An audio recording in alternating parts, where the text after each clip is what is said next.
Ons gaan weer vanoggend aan met die reeks oor gebed en ook die prinsip van Acts en ons gaan afsluit onder die afdeling en tema van confession of belydenis. So voordat ons lees, kom ons sluit net die oë en dan nader ons die Here. Vader, soos wat ons nou as die kinders, as medegelowiges en as die Seun se liggaam by u voete kom sit, liewe Heer. En Vader, soos wat ons nou u genade troon, u wit troon nader, Vader, vra ek, mag elke een wat hier is vanoggend groot vrymoedigheid vind in sy hart. Soos die engel sal sê, liewe Heer, met boldness na u toe sal kom, wetend dat u ons Vader is. Maar Vader, soos wat ons vanoggend gaan praat oor belydenis, Vader, mag u die tyd skep in hierdie aspek van ons gebedslewens. Vader, mag ons werklik die dinge in ons lewens begin sien soos wat u dit sien. En Vader, soos wat ons vanoggend oor gaan gesels, Vader, mag elke een vanoggend van ons harte na u toe bring, om gereinig te word, sodat die Gees weer kan woeker in die liefde, en ook kan wandel saam met u Gees, liewe Heer. En Vader, sodoende vra ek vanoggend, mag u Gees die ware leermeester wees, mag hy die nodige insig en wysheid verleen aan ons, en mag ons hier uitstap veranderd en herskep. En dan net laastens, liewe Heer, mag u my gebrokenheid en sondigheid en tekortkominge vanoggend ook op sy sit.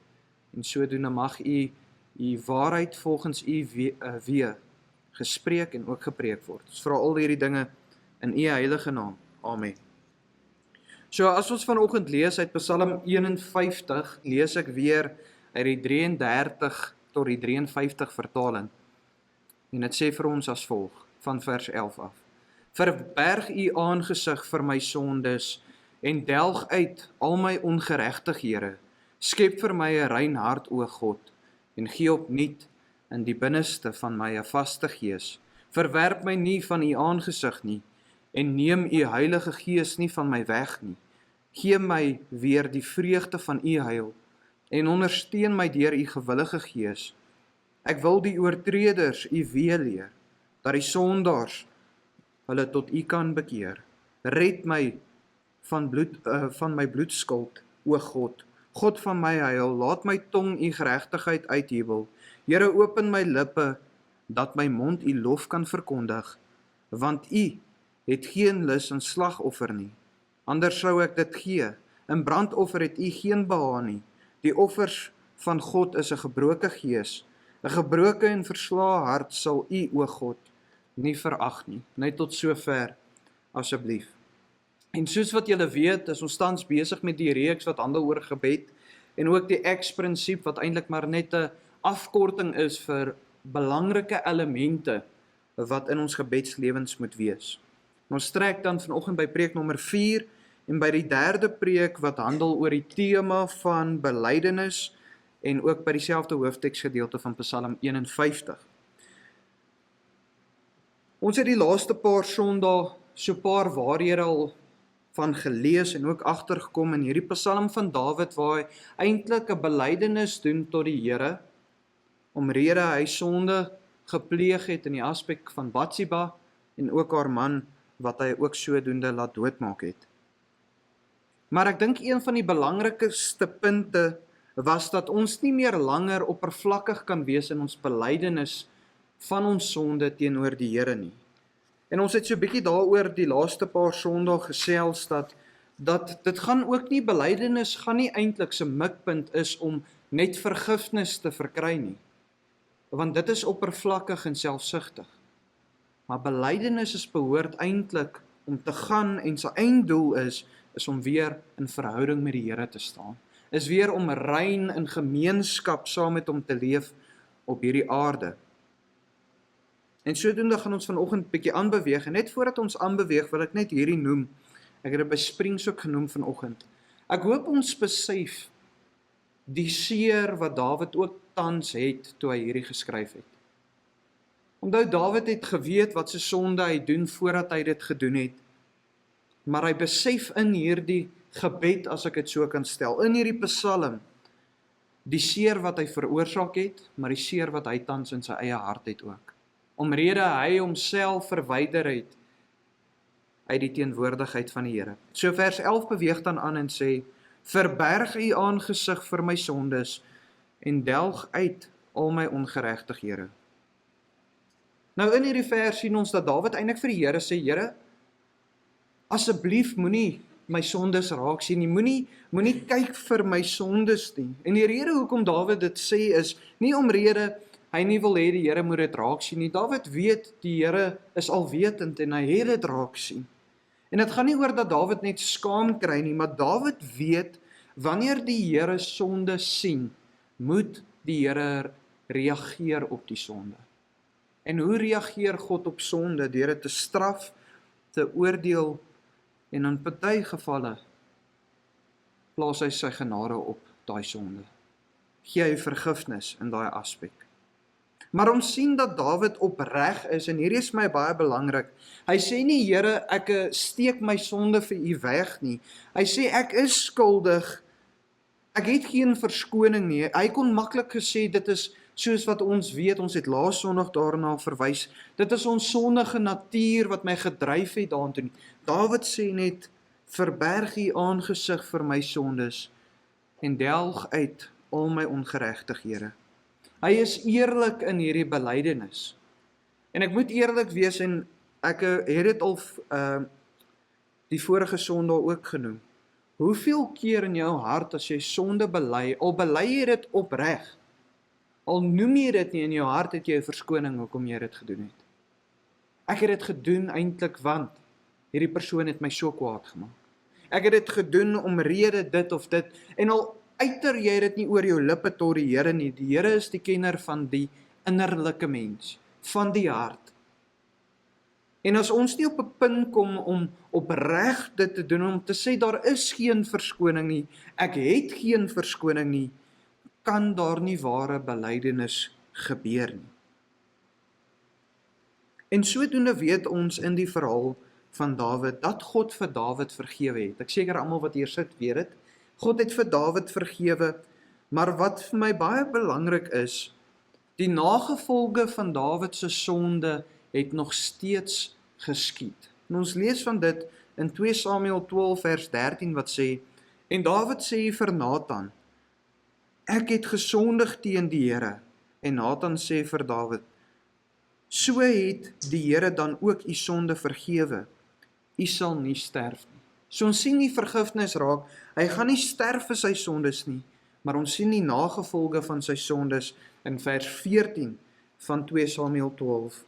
Wat sê, maar omdat u die vyand van die Here deur hierdie saak aanleiding gegee het om grootliks te laster, sal die kind wat vir u gebore is, ook sekerlik sterwe. Nou wat vir my belangrik is, ons kan nie vanoggend die Ou Testamentiese konteks deurtrek na ons nie, en wat ek glad nie wil oordra vanoggend is, dat as 'n ouer sondig, dat sy kind gestraf gaan word daarvoor nie, maar ons moet die historiese konteks verstaan. God moes ook sonde straf. Hy kon nie net alles vergewe het nie. Christus was nog nie daar nie. En die nagevolge van die sonde was nog steeds daar. En hier is dit vir my 'n belangrike punt, waar ek dink baie keer ons die bal mis het, en ook seer kry uit ons onkunde uit. Ons hou daarvan om te bid en vergifnis te vra, maar sodra die nagevolge van ons sonde daar is, dan dink ons die Here het ons nie vergewe nie. Is dit nie waar in 'n sekere manier, in 'n sekere aspek nie? En sodra die nagevolge kom, dan nader jy die Here weer, neem hierdie nagevolge weg. Ek tog het my vergewe. Maar die Here sê vir ons, dit sal geskied. Hoekom? Want wat doen 'n vader met sy seun as hy stout was? Hy tigtig hom. En ek sê nie vanoggend dat die Here elke slegte ding wat in jou lewe al gebeur het, is die Here wat jou tigtig nie. 99% van alle slegte dinge is omrede jy 'n keuse gemaak het en jy het seer gekry. Die verkeerde keuse gemaak het. En sodoende sê dit vir ons dat ons soos Dawid hierdie nagevolge moet aanvaar en te sê, Here, ek verstaan hierdie moet gebeur, maar asseblief reinig nog steeds my hart. Ek wil vreugde weer vind in my verhouding teenoor U. En dit is belangrik, dis geestelike volwassenheid. En dit is wat ons laasweek ook na verwys het, om die sonde te begin sien soos wat God dit sien. Om dit te haat soos wat God dit haat. En vers 12 beweeg dan aan en sê, skep vir my 'n rein hart, o God, en gee opnuut in die binneste van my 'n vaste gees. Nou Dawid het geweet natuurlik, hy het vroeër in Psalm ook daarna verwys, dat hy al uit sy moeder se skoot uitgekom het met 'n sondige natuur. Maar hy besef, al het hy 'n sondige natuur, hy kort 'n rein hart om voor die Here te staan. En een ding wat vir my baie belangrik is, en as julle miskien iets neerpen vanoggend of in julle harte opskryf, is hierdie 'n baie belangrike punt. Geen goeie begeerte kan uit 'n onrein hart kom nie, of uit 'n hart wat verhard is nie. En hierdie is toepaslik op gelowiges, maar ook op ongelowiges se lewens. Hoekom dink julle lyk die wêreld daar buite vandag so? Is omrede mense 'n lewe leef volgens die hart en sal dit altyd doen. As die hart vuil en onrein en hard is, sal dit wat geskied deur daai persoon se lewe onrein en hard wees. As ons die nuus lees en ons sien hoe massamoord plaasvind in Afrika lande, dan dink jy by jouself, maar hoe kan 'n mens kinders doodmaak byvoorbeeld? Want die hart is verhard. Alles wat uit die hart uitvloei, geskied volgens hoe die hart georiënteerd is. En mense in die tema van belydenis, maak seker, jy vra die Here gereeld daagliks om jou hart te reinig. Om jou hart weer sag te maak. En onthou net, hierdie verharding van die hart gebeur nie net altyd omrede jy net sondig is nie, maar omrede mense jou ook seermaak. En mense, 'n so belangrike waarheid is dat as jou hart verhard teenoor een persoon in hierdie wêreld, verhard jy jou hart teenoor die Here ook. En dit is 'n waarheid. En dit bring skeiding tussen jou en die Vader. En dit maak ook sodoende dat jy seer gaan kry. Maar wat vir my baie interessant is, Dawid praat eintlik voor vir sy tyd in hierdie vers. Dit klink baie op eenvoudig, en ek lees dit weer vir julle. Hoor wat sê vers 12, hy sê, skep vir my 'n rein hart, o God, en gee opnuut in die binneste van my 'n vaste gees. Maar eintlik kan ons sê, dis amper 'n gedeelte wat in die Nuwe Testament gevind sal word. In die Ou Testament lees mense nie baie van die innerlike persoon nie, is dit nie waar nie. Jy lees nie baie van die gees van God nie. En Dawid kom en hy praat oor iets baie besonders. En die rede hoekom Dawid na die hart verwys, is baie interessant, omrede die hart deel was van die verbond wat God met die mens gesluit het, of sy volk en die Israeliete gesluit het in Jeremia 31 vers 33. God sê in sy verbond, julle is nou my volk, want my wet is op julle harte geskryf. En hoor wat sê hy? Maar dit is die verbond wat ek na die dae met die huis van Israel sal sluit, spreek die Here. Ek gee my wet in hulle binneste en skrywe dit op hulle hart. En ek sal vir hulle 'n God wees en hulle sal vir my 'n volk wees. Nou wat sê dit vir ons? God se bedoeling met die wet van die begin af met sy volk was ook, die wet moet op die hart geskryf wees, sodat die hart rein en sag kan bly. En mense, is dit nie die fout wat vandag in ons lewens plaasvind nie? In die moderne kerk, want in die moderne kerk geneig ons baie keer om weg te beweeg van die wet af. Nie meer dat die wet dieselfde posisie beklee wat skeiding bring tussen lewe en dood nie, maar om dit nie meer op ons harte neer te skryf nie. Kerke raak al hoe meer, soos die Engels sal sê, lenient, en nie meer wetties in die sin van wat reg en verkeerd is nie. En dis hoekom ons sit waar ons sit vandag in die globale kerk, want die mense se harte, die gelowiges in, het onreinheid in en is verhard teenoor die Vader. En wat gebeur as die hart verhard is teenoor die Vader? Die Gees hoor ons al hoe minder. En die Gees kan al hoe minder beweeg in ons harte. En dis hoekom Spreuke 4 vers 23 sê, bewaak jou hart meer as alles wat bewaar moet word, want daaruit is die oorsprong van die lewe. Nou die Engels sê, sit vir my 'n ander element in Spreuke 4 vers 23, hulle sê nie dis die oorsprong van die lewe nie, maar sê dis die oorsprong van alle dinge in hierdie lewe. Nou wat's die verskil? Mense, elke ding wat jy besluit wat jy neem, sal volgens die hart gemaak word, gewoonlik. As jy tans sukkel met klomp sondes in jou lewe, is omrede die hart bedrieglik kan wees, omrede die hart se begeertes baie keer jou oortuig om dit te doen.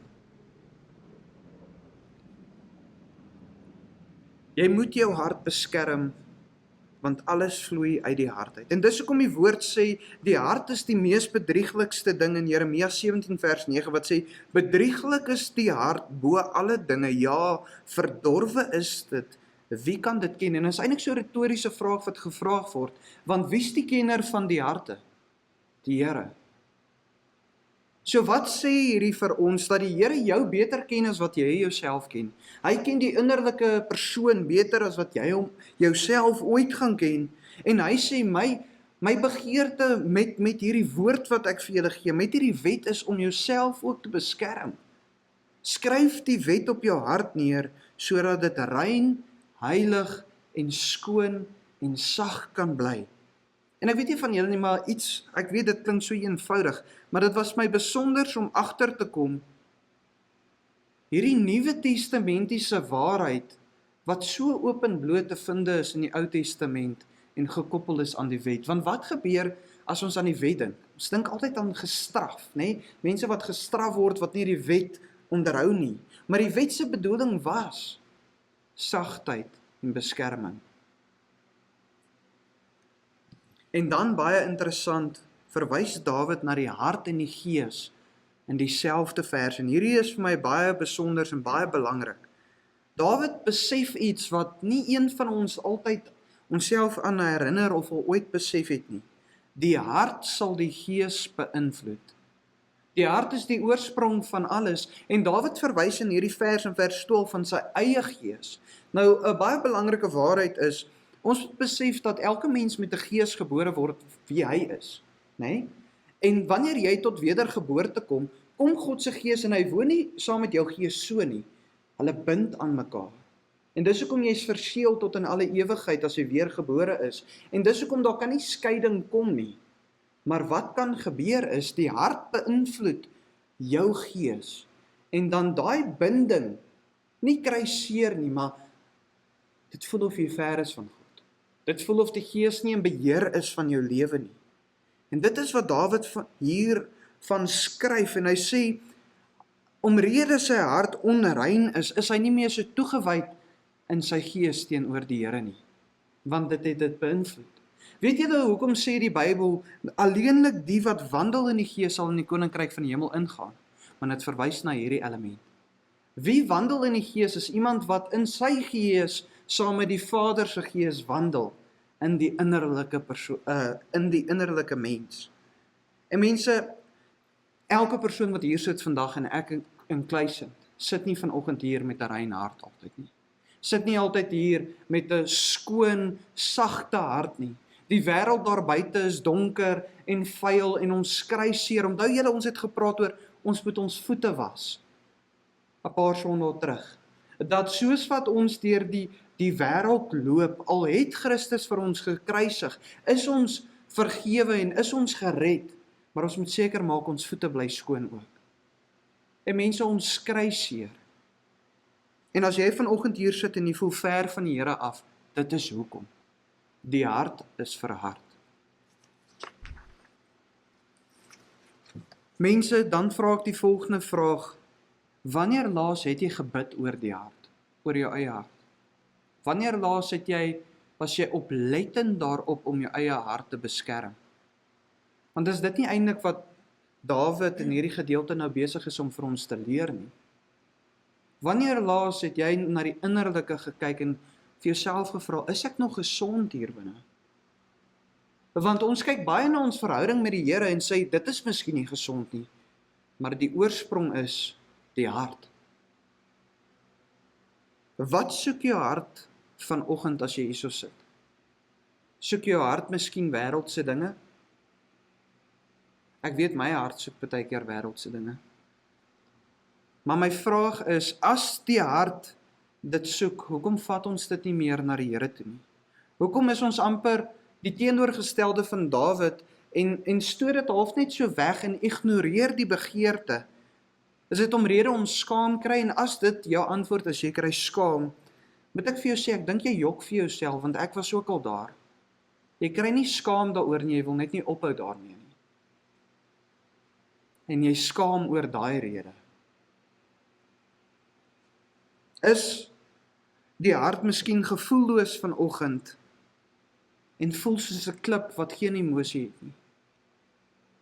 Want mense, dit gebeur ook wanneer ons nie die hart beskerm nie.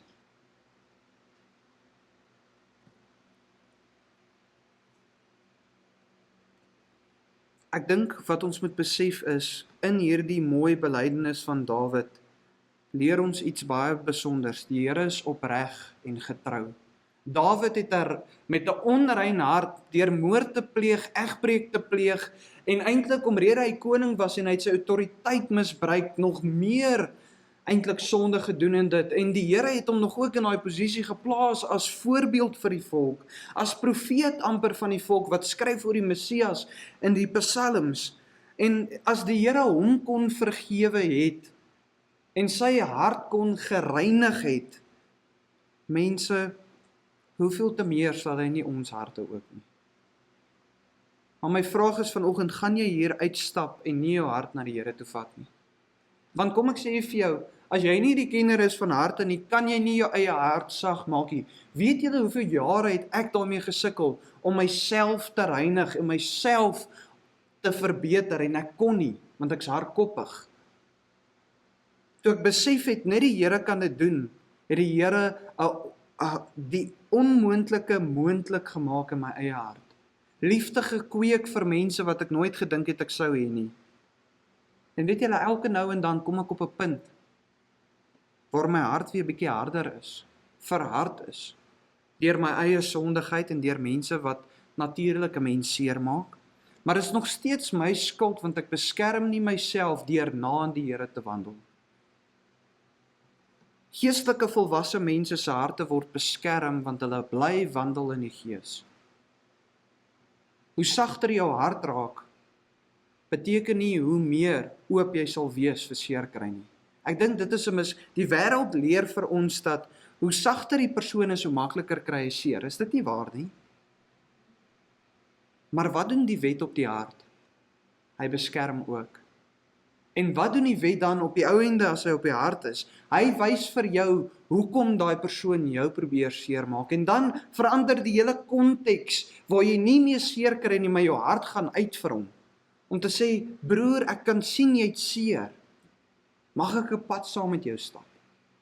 En dit bring ons dan by vers 13 wat sê, verwerp my nie van u aangesig nie en neem u Heilige Gees nie van my weg nie. Nou weer eens is hierdie vers voor vir sy tyd. Min vind ons in die Ou Testament verwysings na die Heilige Gees en dat mense agterkom dat God se Gees ooit by hulle is. En ons moet besef dat in die Ou Testamentiese konteks het God se Gees nog steeds met die mens gewerk. Ons weet net God het iemand uitverkies om die volk te lei en God het deur sy Gees met daai persoon gepraat. Die profete het die gawe van profesie gekry by die Gees, deur die Gees. Waar was God na die skepping? In die hemel. Waar was die Seun voordat hy aarde toe gekom het? In die hemel. Waar is die Seun nou nadat hy opgevaar het hemel toe? In die hemel. Wie was nog altyd op die aarde? Genesis sê vir ons, toe God die aarde gemaak het die Gees van God gesweef oor die waters. En dis hoekom Dawid besef iets. Hy besef as God se Gees nie by hom is nie, is hy nie meer in die teenwoordigheid van die Vader nie. En wat ervaar hy? Hy ervaar skeiding tussen sy lewe tans en God. Omrede sy onreine hart, omrede sy begeertes wat sondig is en vuil is, en hy voel dat hy nie tans in die teenwoordigheid van God staan nie. En dan kom vers 14 en sê, gee my weer die vreugde van u heil en ondersteun my deur 'n gewillige gees. Nou, die Afrikaans kan so 'n bietjie moeilik raak, veral as ons woorde vind soos heil, en wat beteken dit nou regtig as dit Dawid skryf, gee my weer vreugde van u heil. Die Engels skryf dit vir my eintlik mooier en sê, ek lees dit vir julle, verskoon my Engels. Restore unto me the joy of thy salvation. So wat sê hy? Here, laat ek weer vreugde in my redding vind. Hoe voor die tyd is hierdie nie neergepen nie. Dawid besef dat hy gered is deur die Vader, en dat hy nou skeiding gebring het tussen hom en die Vader. Maar weet julle wat, al was Dawid skuldig aan die dood, dat hy moes doodgemaak geword het vir hierdie sondes, het hy vrymoedigheid gehad om na die Vader toe te gaan. En nie met verskonings nie, maar te sê, Here, ek het hierdie gedoen, maar ek het 'n begeerte om weer rein voor u te staan. En ek besef net, u kan dit vir my bied. Mense, wanneer laas het jy vreugde in jou redding gevind? Was dit miskien laas toe jy gedoop was? Toe dit goed gegaan het by die huis, en geestelik miskien met jou? Want Dawid erken hier iets, jy kan die vreugde verloor in die Here, as jy toelaat dat die sonde seevier in jou lewe. En dan bring dit ons by vers 15 tot 17, wat sê, ek wil die oortreder u weerleer, dat die sondaars hulle tot u kan bekeer. Red my van bloedskuld, o God, God van my heil, laat my tong u geregtigheid uitjubel. Here, open my lippe, dat my mond u lof kan verkondig. Nou vers 15 sien ons, dat Dawid nie weer eens met hierdie belydenis net vergifnis soek nie. Hy wil rein weer word voor die Here om 'n voorbeeld te stel vir ander. Hy wil rein word sodat hy ander kan lei, sodat hulle ook hulle sondes kan bely voor die Here. Mense, wanneer laas was dit die motivering vir jou belydenis? Want is dit nie die roeping eintlik nie?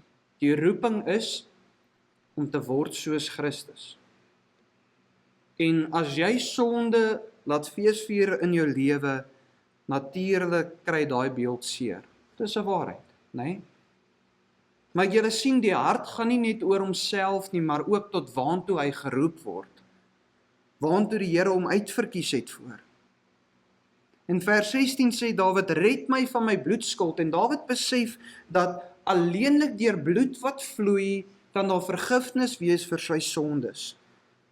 Alleenlik deur iets wat sterf, kan daar 'n betaling wees vir dit wat hy gedoen het. Hebreërs 9 vers 22 sê dit vir ons in die Nuwe Testament, en dit sê, en byna alles word met bloed gereinig volgens die wet, en sonder bloedvergieting vind daar geen vergifnis plaas nie.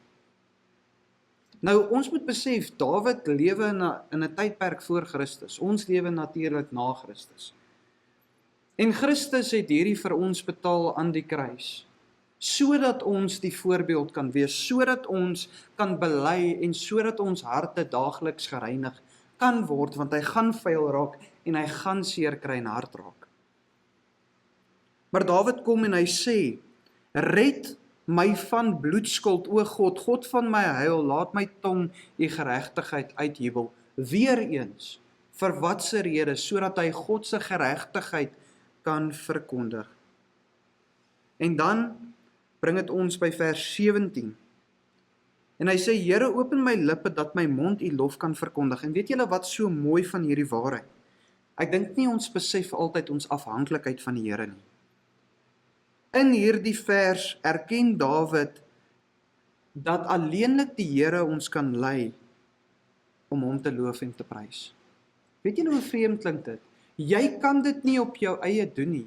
Jy kan nie op 'n plek kom om dit self te doen nie. Tot die geloof wat jy vanoggend het om hier te sit en vas te hou aan Jesus Christus aan die kruis, kom van God af.